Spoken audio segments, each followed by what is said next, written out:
What's up, guys? Video Game Voter here. What happens when you see an eBay auction with the listing as untested? What do you do in that situation? Let's find out.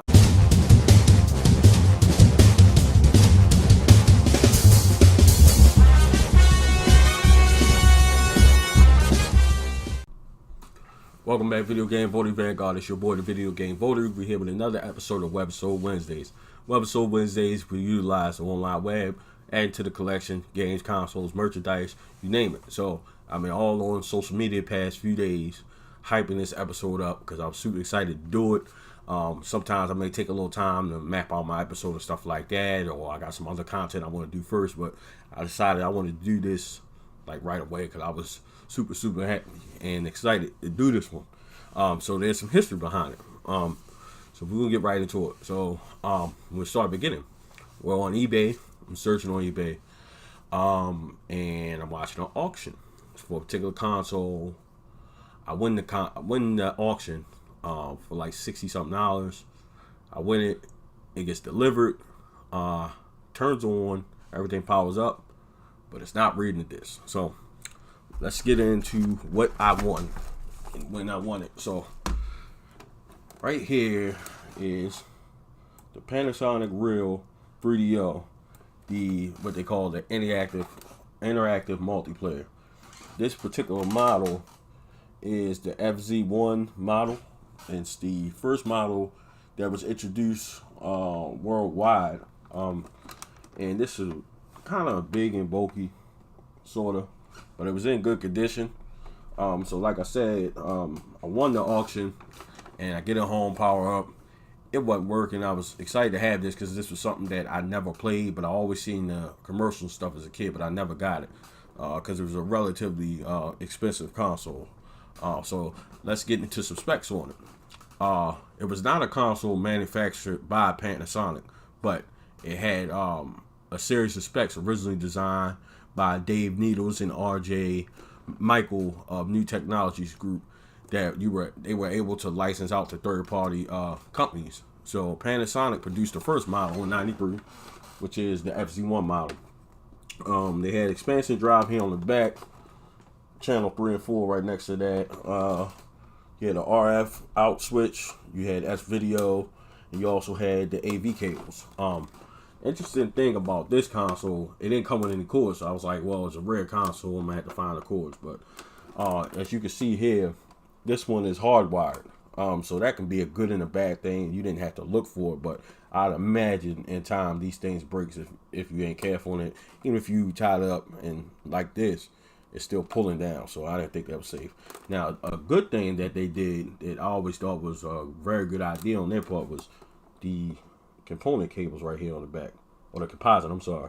The red, white, yellow is just a typical composite cable that you can buy probably at the dollar store now. So that was a good idea for them. This is pretty heavy, pretty sturdy. Like I said, the specs for the console was actually able to be licensed out by third party. So Panasonic wasn't the only one to make a 3DO. Strangely enough, I don't know why. That's really weird, but anyway, in '94, the Gold Star version, Gold Star is now LG. They produced the model. I'll put up a picture of that so you guys can actually see that.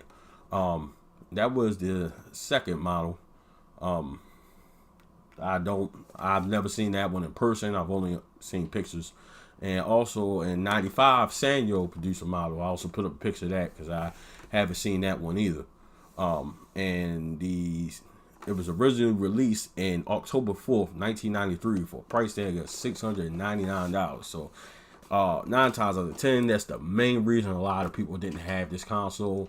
And it ended up being the death of them as well, because they had this high price tag. They wanted to be a high-end 32-bit console, but the price tag was just simply too high for a lot of people. So, the lifespan only lasted 3 years, from 1993 to '96.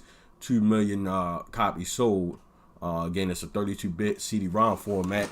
This particular model is front-loaded, so it's a tray right there. Open that tray, and that's where you load the game in there. It's a button right over here to open the tray. It was named Time Magazine's 1993 Product of the Year. the best-selling game for this console was Gex with over 1 million sold. So, put this down. Let's get to the exciting part. So, again, that particular model was not working. So I found a location, Sysquick, which is located in Baltimore, Maryland. They do repairs on consoles and stuff like that. So I took it over there in hopes that they could repair it. So they hit me up probably about a week or two later. They were unable to repair it. I know he replaced the CD drive and stuff like that, but he said, you know, basically the same thing. He's able to upload it, basically get the game and the console started, but the game just simply wouldn't read. So if you guys have any information on that particular issue with the Panasonic 3DOs, leave it in the comment section. Maybe at some point I can get that one repaired, but as right now it wasn't working, so I was a little down. Thankfully, the eBay seller gave me my money back, gave me a full refund, so that was cool of them. But basically, I still didn't have a 3DO. And before I forget, let me show y'all the controller. They had different variations of the controller. This is the first variation that came with the FZ1. You can see this was a port. Now, I'm finding that this port was able to extend to other controllers, because if you look on the console itself, there's only one controller port. That's the weirdest thing ever, but there's only one controller port, and that pattern follows on the rest of the console models as well. So yeah, one controller port, and I actually just noticed this after doing my little research. That extension, you plug your second controller in there, and then you can extend for other players. Kind of strange, but I mean, I guess it'll work. I don't know. Also, they had a headphone jack at the bottom, as well as volume control on this side. We'll dial volume control. Yeah, ABC. Got a stop or the pause button, which is X and P is labeled as. And you got the ABCs. Very, I guess it's L and R, left and right block at the top. So very feels like almost like a more like a Super Nintendo controller, but the thickness and width of a Sega Genesis controller. So this being the first model controller that came out, so that was all working and everything, but unfortunately the console wasn't. So let's move forward with the exciting part. So every now and then I actually thought I would come past a gold star when I was purchasing something else, but I had just got the FZ1 and it was en route to me, so I was assuming that was going to work because it was being sold as a working console. So it ended up that it wasn't working. So I turned down the Gold Star model. I probably should have picked it up anyway because he was selling it for a decent price, but I didn't. So, you know, here and there I'm looking online for a pretty good deal, and I come across this particular auction last week, and it was at like $20, and it had maybe a day or two left on the auction. But unfortunately, on the listing it said untested. So I was like, I don't know. I don't like to go with untested because what if it doesn't work? Then I'm out my money. So I just decided, I just had a hunch about this one. I was like, well, let me give it a shot, but not spend too much money. So I decided to put a limit on 50. So I watched it. I won the auction, needless to say, $38. And I decided I was going to get a different model outside of the FZ1 because the research I was doing when I had originally bought that was they had issues with their CD laser drive, the optical drive. So I decided to get a different model. So here we go. This is Panasonic Real 3DO Interactive Multiplayer. This is the FZ10 model, like it says on the top. This is the more recent and actually more cheaper model, and it's actually supposedly it's cheaper made.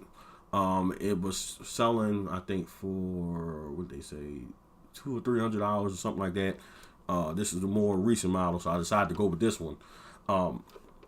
The exciting part is I won it for $38, so get it. Let's go through some specs on the console first. It's top loaded, so instead of it being front loaded, it's in there. It came with the Need for Speed, which is the original, no case, but that's in there. Got the power reset button right here on the front. It followed up with using, so it didn't come with cables. You use S-Video out. You can use your component cables, or composite cable. Yeah, component cables. No, I'm saying it right. Composite. It's got RF output, channel 3 and 4. You got expansion, and then you got the typical like PS2 style power supply, and then your power switch is on the side right there. So I went with this because it was the latest model, and I didn't see a whole lot of issues with this model, so I said I'm gonna get it. Now the second part was it was a high risk, high factor, like I said in the title of this episode, because I didn't know whether or not it was going to work, but I had a hunch, so I said I'm gonna try it. I'm not gonna spend too much money, and maybe I can kind of finesse my way in to get my money back. So it comes, I hook everything up, I see it power on, I'm like, all right, cool, and I can hear loading, screen pops up, so it works. That was the best feeling. I was super excited Friday night when I seen it. I played a little bit of Need for Speed, so $38. I got a Panasonic 3DO, so that was a very, very good deal. That's why I was so excited. So let's get to some more specs. This particular model was released in November 11th, 1994. And then that's when the price dropped to $399 from that expensive tag of $699. Can't believe it was selling for $700. Again, it was least expensive, it was slimmer, lighter, top loading tray. This one had an internal memory saver, so you were able to access your game save files and stuff like that. On the previous models, you weren't able to do that. You had to use like a CD-ROM or something to manipulate the console to adjust like your save files. Strangely enough, this model had a smaller and lighter controller as well, and I think it also eliminated the headphone jack on there. So a couple other different models that came out in Japan only was the N1005. I'll put pictures of that. That actually had a 5-disc changer. Strangely enough, kind of cool, I guess. The Sanyo IMP21J Tri that was released in March '95. They had a pickup head on the tray, kind of like a laptop, and there was only medium quantities of that available. The Gold Star GDO, the 101M 3DO, that was available in foreign markets. Gold Star GDO 101 Alive was available in South Korea. It resembled Panasonic's model, the first one. Also, Gold Star GDO 203P 3DO Alive 2, that was also available in South Korea. That resembled like a rounded PlayStation, is what it was labeled as. Then they had the Creative 3DO Blaster, which is a PC version expansion card with double speed CD-ROM and a controller to play on Windows-based PCs. So you were able to use your Windows PC to play interactive 3DO games on the PC, Windows versions of PC. Then they also had a couple arcades out there. A small number was built using the 3DO technology with custom BIOS. Then they had plans to make a successor to the 3DO. It's probably not. I mean, I guess they sold some units, sold a couple million, I think 5 million units. But I don't know. It was kind of a commercial failure in a sense. The plan was to make a project called what was called the M2, but they aborted that project. Its competition at the time was the Commodore Amiga 1200, the Amiga CD32, TurboGrafx 16 CD-ROM expansion, SNK Neo Geo AES, and Neo Geo CD, the SNES, the Genesis CDI, and the 32X, Sega CD, I mean. Also the Atari Jaguar, Sony PlayStation, Sega Saturn, the Apple Pippin, Commodore CD-TV, Philips CDI, Pioneer Laser Active, and Tandy Video Information System. There's a lot of competition out there in the market, and the 3DO was just so highly priced that it just simply couldn't compete. So I'm kind of thinking it was just wrong timing, and it didn't have a lot of third-party support for the games either. Some decent amount of games available for it. This one, this recent console came with the Need for Speed. And I also looked at some of the other games I got. I got Samurai Triple Threat. That appears to be like some kind of card game. I don't know.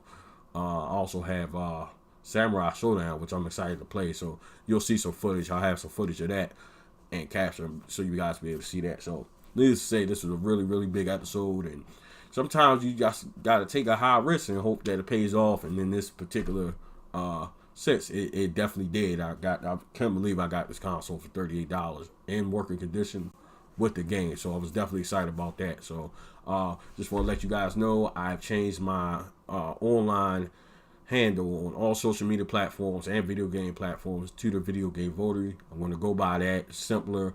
It's easier to find me, and that way all my social media and stuff like that aligns with one another. Also, you get a chance to check out the website, thevideogamevotary.wordpress.com. It's the official website of the Video Game Votary. There you'll find links to each episode. You'll also find links to the podcast episodes, which is the audio from each episode. If you want to donate to the Video Game Votary, help send me the expos, cons, and stuff like that, so I can come back and put these episodes together and get you guys the content first. www.patreon.com/Video Game Votary. Donate directly to the Video Game Votary and help out with that, because we are not able to make anything off of these episodes just yet. We haven't crossed that threshold. We got a long ways to go. We got to get like 1,000 subscribers and 4,000 watch time within a year. So keep that in mind. Also, check out the Video Game Votary podcast, available on all podcast platforms right now. Apple, Stitcher, Spotify, you name it. Rate each episode. When you rate the episodes, it basically domino effects on the rest of the podcast platforms, brings us up higher, and eventually we'd like to get to the front page, more exposure, and building the vanguard. Don't forget to hit the subscribe button below. If you have it, it'll be a subscribe link at the end of the video that you can hit and subscribe to the channel. So I appreciate that. Turn on the notifications as well. Leave a comment in the comment section. Do you guys have a Panasonic interactive multiplayer? What do you think about it? What are your thoughts on it? Is it something you may want to look into getting in the future? Let me know down in the comment section, and communicate with me. Let me know what you guys are thinking. So we're gonna end the episode on that note. This has been another episode on Webisode Wednesdays, and this is your boy, the Video Game Votary.